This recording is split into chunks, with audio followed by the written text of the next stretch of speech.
এই দুনিয়ায় আর সেই দুনিয়া, এই দুনিয়ায় আর সেই দুনিয়া, মুক্তি পাবে তুমি দুজাহানে। সমাধান চাও যদি জীবনে মরণে, ফিরে যাও খুঁজে নাও চোখ রাখো কোরআনে।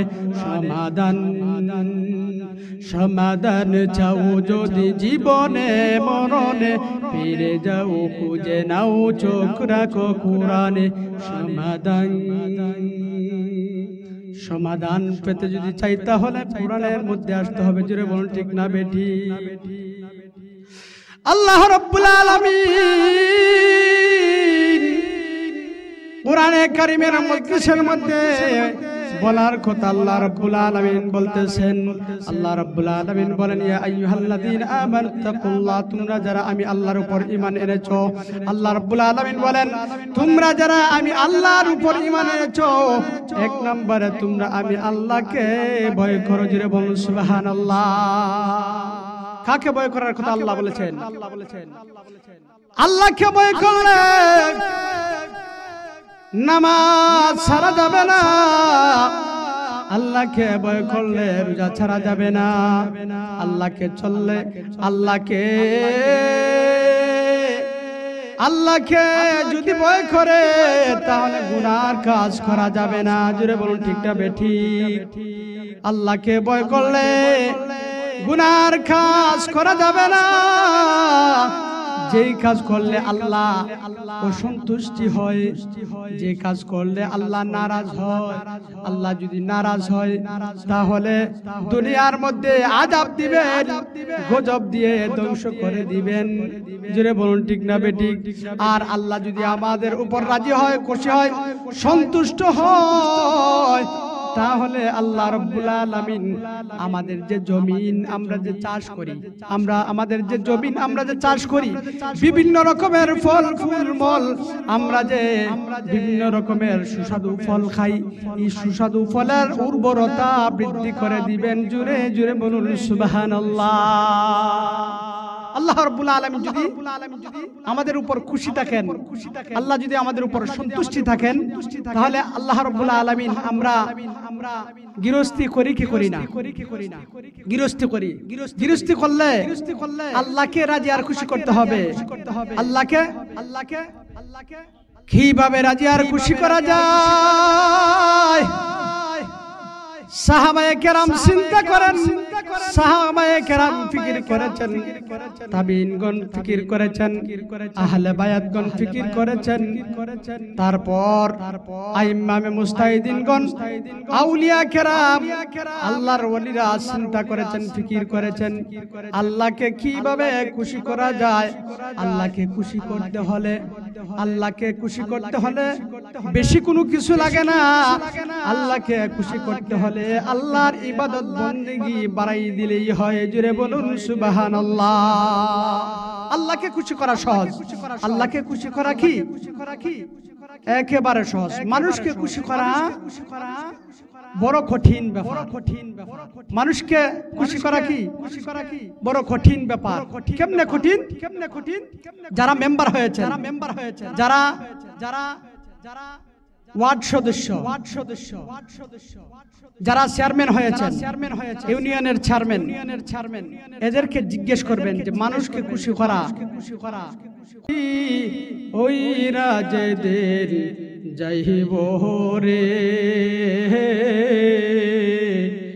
এক নজর দেখিতে মানুষ আইব রে, মানুষ আইব রে,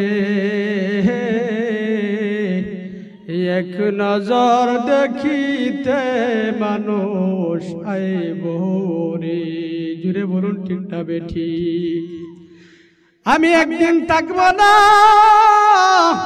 নাই নাই আমার বাবা নাই, আমার দাদা নাই, আমার বড় বাপ নাই, আবার পূর্বপুরুষ দুনিয়া থেকে চলে গেছে, আমিও একদিন থাকবো না।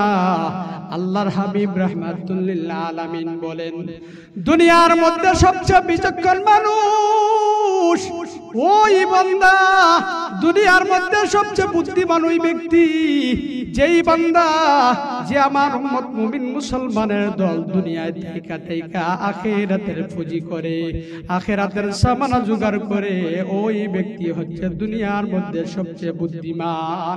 জুড়ে বলুন সুবহানাল্লাহ। কিন্তু আমরা নেগেটিভ চিন্তা করি, পজিটিভ চিন্তা না করে আমরা অন্য চিন্তা করি।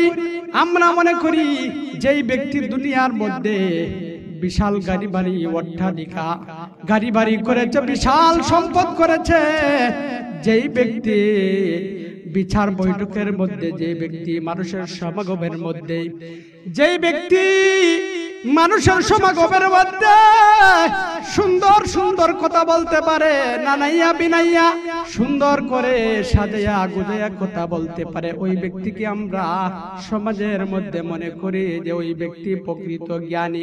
কিন্তু না না, আল্লাহর হাবিব রাহমাতুল লিল আলামিন বলেন না না না, ওই বান্দা প্রকৃত জ্ঞানী নয় যেই বান্দা দুনিয়ার মধ্যে সমাজের মধ্যে মিথ্যারে সত্য আর সত্যরে মিথ্যা কথা বলে, সুন্দর করে সাজাইয়া গুজাইয়া সমাজের মধ্যে কথা বলে, ওই ব্যক্তি প্রকৃত জ্ঞানী নয়। জ্ঞানী হচ্ছে যে ব্যক্তি আল্লাহর হুকুম নবীজির তরিকা অনুযায়ী জীবন যাপন করে, যেই ব্যক্তি আখিরাতের পুঁজি আখিরাতের সম্বল সংগ্রহ করে, ওই ব্যক্তি দুনিয়ার মধ্যে সবচেয়ে বড় বুদ্ধিমান। জুড়ে বলুন সুবহানাল্লাহ। আমি থাকবো না, আমি কোথায় ছিলাম আমাকে চিন্তা করতে হবে, ফিকির করতে হবে। আমি একদিন ছিলাম না, আজকে আছি, আরেকদিন আমি থাকবো না, সুতরাং আবার চিন্তা আমাকে করতে হবে। আমি রাত্রে দিন করি, আবার দিনকে রাত করি, যা কিছু করি আমার পরিবারের জন্য, নিজের জন্য, পরিবারের জন্য। সুদকে হালাল মনে করে, ঘুষকে হালাল মনে করে, সুদ ঘুষ এক জায়গায় একত্রিত করে দুনিয়ার যত অশ্লীল কাজ আছে সবকে একত্রিত করে আমি দুনিয়ার মধ্যে চলাফেরা করে, আমার জবাব আমার বিবি দিবে না। যেই বিবির জন্য আমি সুদ খাই, যেই বিবির জন্য আমি ঘুষ খাই, যেই বিবির জন্য, যে ছেলে মেয়ের জন্য আমি মিথ্যাকে সত্য বলে আবার সত্যকে মিথ্যা বলে, আমি অনেক টাকা অনেক পরিশ্রম করে টাকা জমাইয়া আমি গাড়ি বাড়ি অট্টালিকা করি, কোনো আমার আত্মীয় স্বজন, মাই বাপ আত্মীয় স্বজন, আমার বিবি বাচ্চা কবরের মধ্যে আমার জবাব দিবে না, আমার জবাব আমাকেই দিতে হবে, আমার চিন্তা আমার ফিকির আমাকেই করতে হবে। এই জন্য আল্লাহর হাবিব রাহমাতুল লিল আলামিন বলেন, ও দুনিয়ার মানুষ, দুনিয়ায় তাইকা আখিরাতের পুঁজি সংগ্রহ করো। জোরে জোরে বলুন সুবহানাল্লাহ। আখিরাতের চিন্তা, আখিরাতের ফিকির, নিজের ফিকির নিজেই করতে হবে। যেভাবে আমার সম্পদ বানানোর জন্য আমি চিন্তা করি কেমনে আমি সংসার পালবো, আমি আমার মা বাবা বিবি বাচ্চা নিজে আমার পেট পালা যায়, আমি যেভাবে আমার সংসারের চিন্তা করি ফিকির করি, ঠিক তেমনি ভাবে আমাকেও আখিরাতের চিন্তা আখিরাতের ফিকির করতে হবে। আখিরাতের চিন্তা আখিরাতের ফিকির সাহাবায়ে কেরাম করে গেছেন, তাদের অন্তরে আল্লাহর মহব্বত আল্লাহর প্রেম ছিল, তাকওয়া কত তাকওয়া ছিল। সাহাবায়ে কেরামরা সর্বক্ষণ শুধু কাঁদতেন আর কাঁদতেন। এখন তো দুনিয়াটা একটা মডেল হয়ে গেছে, আমাদের কান্না চলে গেছে। আগে দেখতাম মানুষ কান্না করে, আখিরাতের ভয়ে কান্না করে। আল্লাহর হাবিব রাহমাতুল লিল আলামিন উম্মতের চিন্তা করেছেন, উম্মতের ফিকির করেছেন। দয়াল নবীজি উম্মতের ফিকির, উম্মতের চিন্তা ব্যস্ত। আল্লাহর হাবিব রাহমাতুল লিল আলামিন উম্মতের মুক্তির জন্য আল্লাহর হাবিব রাহমাতুল লিল আলামিন 63 বছর দুনিয়ার জমিনে কেঁদেছেন। এখনো রোজায় শুইয়া শুইয়া আপনার নবী আমার নবী এখনো উম্মতি উম্মতি বলে কাঁদতেছেন। শুধু তাই নয়, আল্লাহর হাবিব রাহমাতুল লিল আলামিন হাসরের ময়দানে উম্মতের চিন্তা, উম্মতের ফিকির করবেন। আমার গুনাহগার উম্মতদেরকে কিভাবে ক্ষমা করা যায়, আমার উম্মতের চিন্তা। আল্লাহর হাবিব রাহমাতুল লিল আলামিনের উম্মতের চিন্তা করেন, উম্মতের ফিকির করেন। আর আমরা শুধু নিজের ফিকির করি, একটু সময়ও আল্লাহর হাবিব রাহমাতুল লিল আলামিনকে দিই না। আল্লাহর হাবিব রাহমাতুল লিল আলামিন রওজায় শুয়া শুয়া আজকের এই আটগড়িয়া মাহফিলের চিত্র আল্লাহর হাবিব রাহমাতুল লিল আলামিন দেখতেছেন। এই আটগড়িয়া মাহফিলের মধ্যে কে কয়বার আল্লাহর হাবিব রাহমাতুল লিল আলামিনের উপরে দুরূদ করেন আল্লাহর রাসূল দেখবেন কি দেখবেন না? আল্লাহর হাবিব রাহমাতুল লিল আলামিনের উপর দুনিয়া তাইকা তাইকা কে কতবার জিকির করে, কে কতবার আল্লাহর রাসূলের উপর দুরূদ পড়ে আল্লাহর রাসূল রোজায় শুয়া শুয়া দেখবেন। আর যে ব্যক্তি আল্লাহর হাবিব রাহমাতুল লিল আলামিনের উপর একবার দুরূদ পড়বে, আল্লাহর হাবিব রাহমাতুল লিল আলামিন বলেন, মান সাল্লা আলাইয়া ওয়াহিদাতান সাল্লাল্লাহু আলাইহি আশা। আল্লাহর রাসূল বলেন, ও আমার উম্মত মুমিন মুসলমানের দল, যে ব্যক্তি আমি নবীর উপরে একবার দুরূদ পড়বে, ওই ব্যক্তির উপরে আল্লাহ রাব্বুল আলামিন 10টা রহমত নাজিল করবেন, 10টা গুনাহ maaf করবেন, 10টা মর্যাদা বৃদ্ধি করে দিবেন। জোরে জোরে বলুন সুবহানাল্লাহ। আজকের এই আটগড়িয়ার মাহফিল বড় সার্থক। যেই ব্যক্তি মাহফিলের মধ্যে আসছে, যেই ব্যক্তি মাহফিলের মধ্যে আসবে, আল্লাহর হাবিব রাহমাতুল লিল আলামিন বলেন, ও আমার সাহাবায়ে কেরামরা, দুনিয়ার জান্নাতের বাগান যখন দেখবা, তখন দুনিয়ার জান্নাতের বাগানে তোমরা বসে যাইবা। বসলে তোমাদের লাভ কি, ফায়দা কি? বসলে তোমাদের লাভ কি, ফায়দা কি জানোনি? বসলে তোমাদের লাভ হবে, দুনিয়ার জমিনে দেখছো কি, যে দাকাশি লোহার মধ্যে পানি লাগলে যেমন ভাবে লোহা জংখার পড়ে যায়, লোহা যেভাবে ময়লা পড়ে যায়, আবর্জনা পড়ে যায়, এই লোহাকে আবার খামারের ঘরে নিতে হয়, খামারে পিঠাইয়ে আবার সাফ করে দেয়। ঠিক তেমনি ভাবে তোমরা যখন জান্নাতের বাগানে বসবা, তখন তোমরা যখন আল্লাহর জিকির করবা, আমি রাসূলের উপর দুরূদ পড়বা, তোমাদের কলবটা একবারে পরিষ্কার হয়ে সাফ হয়ে যাবে। জোরে জোরে বলুন সুবহানাল্লাহ। কারণ মানুষ যখন গুনাহ করে, তখন গুনাহ অন্তরের মধ্যে, দিলের মধ্যে জং ধরে যায়, গুনাহের ময়লা পড়ে যায় অন্তরের মধ্যে। মানুষ যখন একটা গুনাহ করে, গুনাহ করতেই থাকে তওবার নসিব হয় না। বৃদ্ধ অবস্থায় যখন কোনো মানুষ গুনাহ করে, অবশেষে গুনাহ অবস্থায় মৃত্যুবরণ করে। এই জন্য আল্লাহর হাবিব রাহমাতুল লিল আলামিন বলেন, ও আমার উম্মত মুমিন মুসলমানের দল, তোমরা দৈনিক বেশি বেশি করে ইস্তেগফার করো। ইস্তেগফার করলে আল্লাহ রাব্বুল আলামিন তোমার মর্যাদা বৃদ্ধি করে দিবেন। জোরে বলুন সুবহানাল্লাহ। সম্মানিত হাজিরিন, আমি আপনাদের সামনে মহাগ্রন্থ আল কোরআন থেকে ছোট্ট আয়াতে কারিমা তেলাওয়াত করেছি। এই আয়াতে কারিমার মধ্যে আল্লাহ রাব্বুল আলামিন বলেন, ইয়া আইয়ুহাল্লাযীনা আমানু তাকুল্লাহা হাক্কা তুকাতিহি ওয়া লা তামুতুন্না ইল্লা ওয়া আনতুম মুসলিমুন। আল্লাহ রাব্বুল আলামিন বলেন, হে ঈমানদাররা, তোমরা যারা আমি আল্লাহর উপর ঈমান এনেছো, তোমরা যারা আমানতু বিল্লাহ পড়েছো, আমানতু বিল্লাহি ওয়া মালাইকাতিহি ওয়া কুতুবিহি ওয়া রাসূলিহি ওয়াল ইয়াউমিল আখিরি ওয়াল কদরি খাইরি ওয়া শাররিহি মিনাল্লাহি তাআলা ওয়াল বাসি বাদাল মাউত। মানে মুফাসসালে ছোটকালে আমরা পড়েছিলাম। ওই মানে মুফাসসালে বর্ণিত 7টি বিষয়ের উপর ঈমান আনতে হবে। 7টি বিষয়ের উপর তোমরা যারা ঈমান আনছো, ঈমানের কিন্তু 77টা শাখা। আল্লাহর হাবিব রাহমাতুল লিল আলামিন বলেন ঈমানের 77টা শাখা। আমরা শাখা প্রশাখা সম্পর্কে আমরা অনেকে অজ্ঞ, মানে অনেকে জানি না। জানতে হলে বুঝতে হলে মাহফিলে আসতে হবে। মাহফিলে আসলে মাহফিলের লাভ কি? মাহফিলে আসলে মাহফিলের ফায়দা কি? জান্নাতের বাগানের ফায়দা কি? জান্নাতের বাগানে বসলে লাভ আছে, ফায়দা আছে। লাভ হলো কি? লাভ হলো অজানা জিনিস জানা যায়, অজানা জিনিস জানা যায়, অনেক ফায়দা হয়, অনেক জিনিস জানা যায়। অপারেশন থিয়েটারের মতো বলা হয়েছে। বুজুর্গানে তিনটা বলেছে একটা ওয়াজ মাহফিল অপারেশন থিয়েটারের মতো।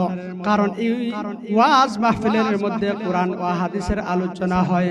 আল্লাহ রাব্বুল আলামিন দুনিয়ার মধ্যে যত জিনিস দিয়েছেন, যত বিষয় দিয়েছেন, পৃথিবীর মধ্যে এমন কোন বিষয় নাই যে বিষয়ে আল্লাহ রাব্বুল আলামিন কোরআনের মধ্যে সমাধান দেন নাই। জুড়ে বলুন সুবহানাল্লাহ। এই জন্য কোনো মানুষ যদি সমাধান পেতে চায় তাহলে তারা যেন কোরআনের মাহফিলে আয়। এই জন্য কোন এক কবি বলেন সমাধান চাও যদি জীবনে মরণে, ফিরে যাও খুঁজে নাও চোখ রাখো কোরআনে। সমাধান চাও যদি জীবনে মরণে, ফিরে যাও খুঁজে নাও চোখ রাখো কোরআনে। সমাধান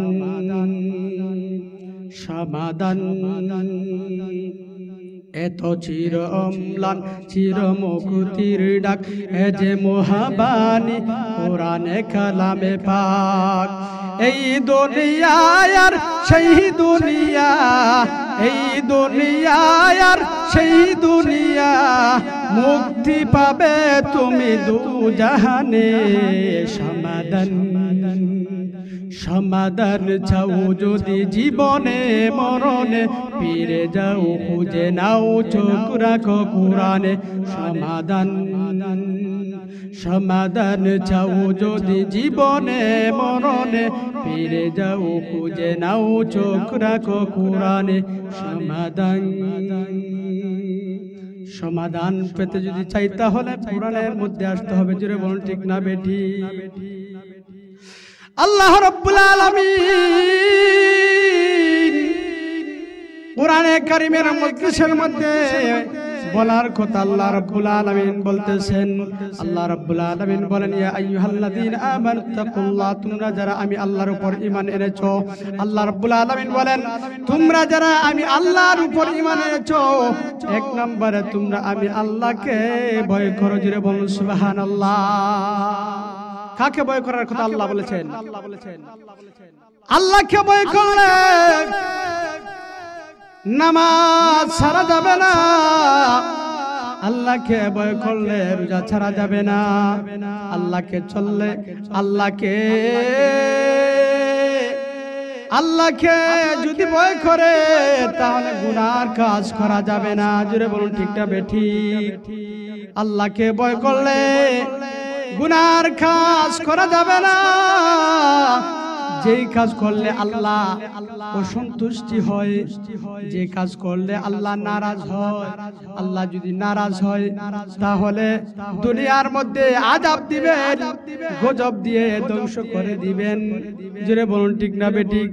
আর আল্লাহ যদি আমাদের উপর রাজি হয়, খুশি হয়, সন্তুষ্ট হয়, তাহলে আল্লাহ রাব্বুল আলামিন আমাদের যে জমিন আমরা যে চাষ করি, আমাদের যে জমিন আমরা যে চাষ করি, বিভিন্ন রকমের ফল ফুল মল, আমরা যে বিভিন্ন রকমের সুস্বাদু ফল খাই, এই সুস্বাদু ফলের উর্বরতা বৃদ্ধি করে দিবেন। জোরে জোরে বলুন সুবহানাল্লাহ। আল্লাহ রাব্বুল আলামিন যদি আমাদের উপর খুশি থাকেন, আল্লাহ যদি আমাদের উপর সন্তুষ্টি থাকেন, তাহলে আল্লাহ রাব্বুল আলামিন আমরা গৃহস্থী করি কি করি না? গৃহস্থী করি। গৃহস্থী করলে আল্লাহকে রাজি আর খুশি করতে হবে। আল্লাহকে কিভাবে রাজি আর খুশি করা যায়?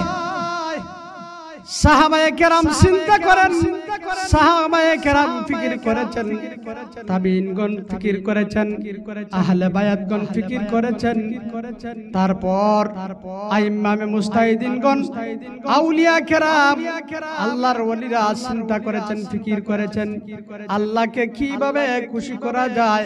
আল্লাহকে খুশি করতে হলে, আল্লাহকে খুশি করতে হলে বেশি কোনো কিছু লাগে না।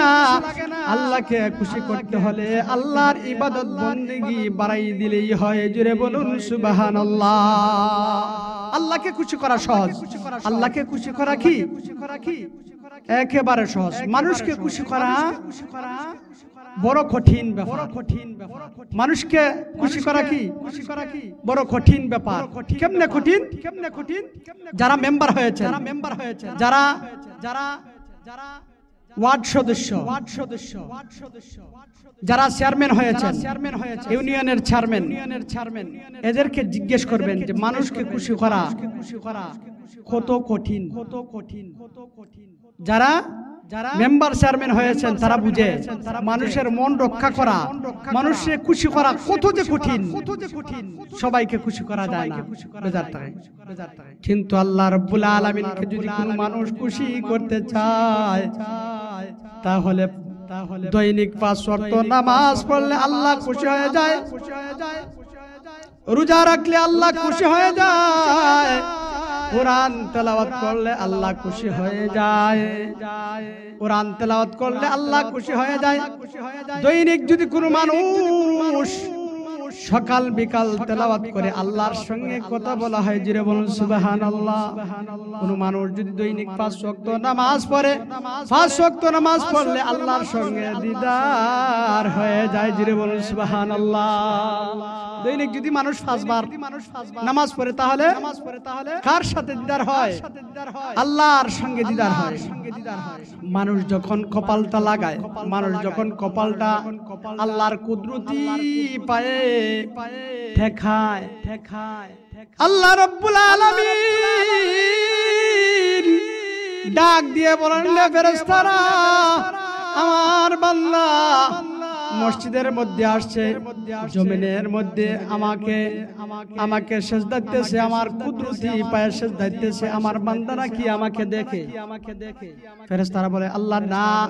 কয় তাহলে জেনে রাখো, তোমরা বলছিলা আমি মানুষ সৃষ্টি করতাম না, কিন্তু আমি আল্লাহ যা জানি তোমরা তা জানো না, আমি মানুষ সৃষ্টি করলাম। এই দেখো দেখো আমার বান্দা আমার কুদরতি পায়ে সেজদা দিয়েছে, তোমরা সাক্ষী রাখো আমি আল্লাহ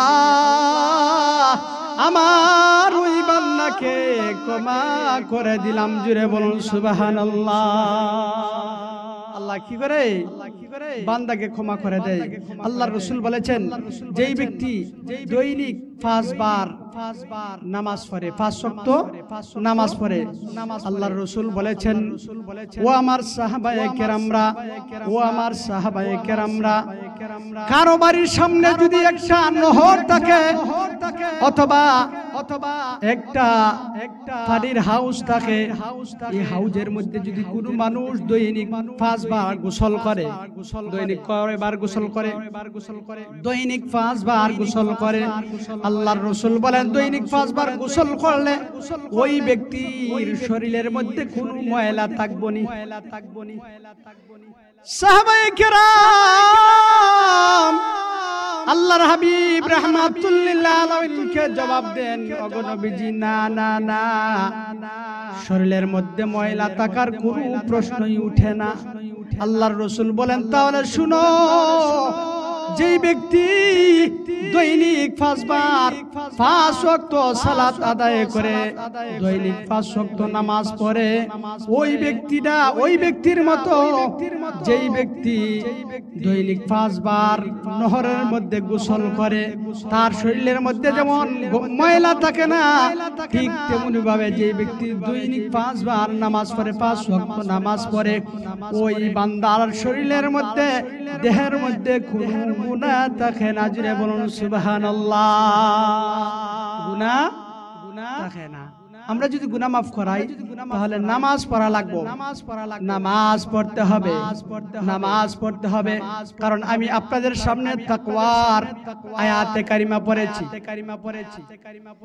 যেই ব্যক্তির ভিতরে তাকওয়া আছে, আল্লাহ রাব্বুল আলামিন বলেন ইত্তাকুল্লাহ ইয়া আইয়ুহাল্লাযীনা আমানুত্তাকুল্লাহা হাক্কা তুকাতিহি ওয়া লা তামুতুন্না ইল্লা ওয়া আনতুম মুসলিমুন। আল্লাহ রাব্বুল আলামিন বলেন তোমরা আমাকে ভয় করো, ভয় করার মতো। কিসের মতন? ভয় করার মতো। এক ব্যক্তি সাপ দেখলেই ভয় পায়, কিন্তু আবার সাপ ধরতে যায়, এটা ভয়। বলেন এটা কি ভয়? ভয় না। যেই ব্যক্তি সাপকে ভয় পায়, ওই ব্যক্তি সাপের দ্বারে কাছেও যাবে না। জোরে বলুন ঠিক না বেঠিক? ওই ব্যক্তি কখনো সাপের দ্বারে কাছেও যাবে না। যে ব্যক্তি সাপকে ভয় পায় না, ওই ব্যক্তি সাপের দ্বারে যায়। জোরে বলুন ঠিক না বেঠিক? যেই ব্যক্তি আল্লাহ রাব্বুল আলামিনকে ভয় পায়, ওই ব্যক্তি কখনো নামাজ ছাড়তে পারে না। জোরে বলুন ঠিক না বেঠিক?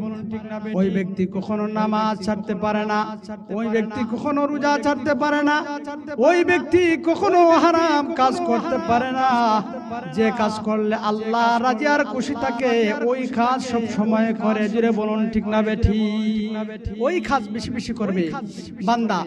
সাহাবায়ে কেরামরা সব সময় আল্লাহর ভয়ে কাঁদতেন। হযরতে আবু বকর সিদ্দিক রাদিয়াল্লাহু তাআলা আনহু, হযরত ওমর রাদিয়াল্লাহু তাআলা আনহু একদিন হযরতে আবু বকর সিদ্দিক রাদিয়াল্লাহু তাআলা আনহু তাবুকের যুদ্ধে আল্লাহর হাবিব রাহমাতুল লিল আলামিন আবু বকর সিদ্দিক রাদিয়াল্লাহু তাআলা আনহু সহ সকল সাহাবায়ে কেরামদেরকে বললেন, ও আমার সাহাবারা, তোমাদের ঘরে কার ঘরে কি আছে তোমরা সব নিয়ে আসো, আল্লাহর রাস্তায় জিহাদের ময়দানে শরীক হতে হবে।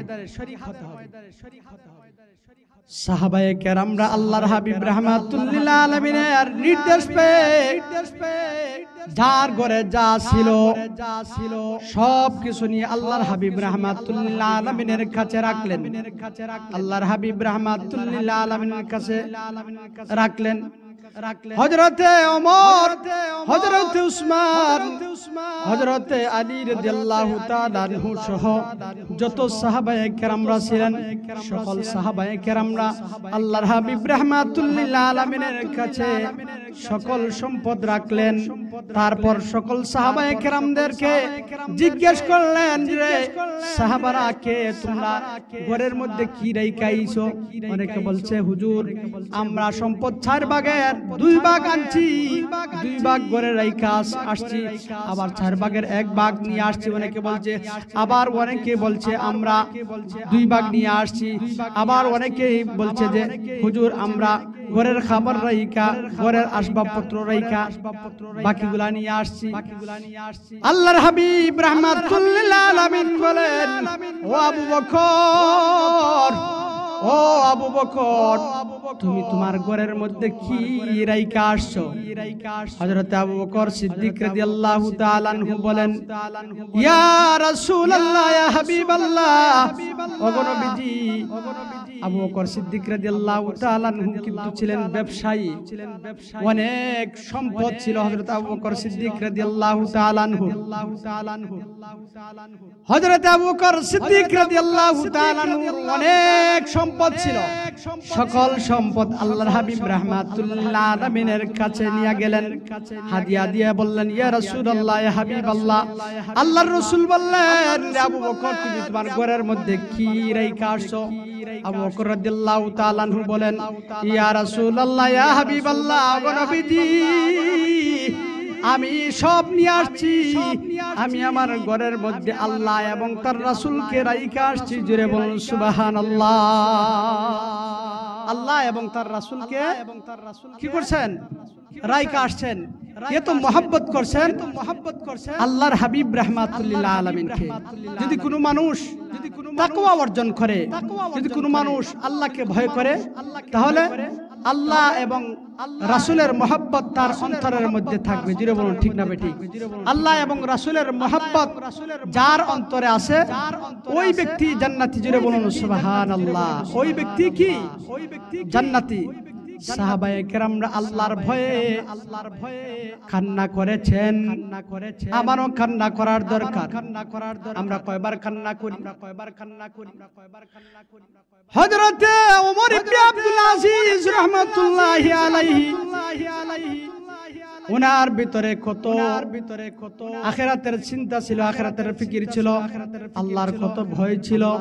হযরতে ওমর ইবনে আব্দুল আজিজ রাহমাতুল্লাহি আলাইহি একদিন ঘরের মধ্যে কান্না শুরু করে দিলেন। কাঁদতেছেন, হাউমাউ করে কান্না করতেছেন। উনার বিবি ফাতেমা উনি যখন দেখলেন ওমর ইবনে আব্দুল আজিজ রাহমাতুল্লাহি আলাইহি কান্না করেন, উনিও কান্না শুরু করে দিলেন।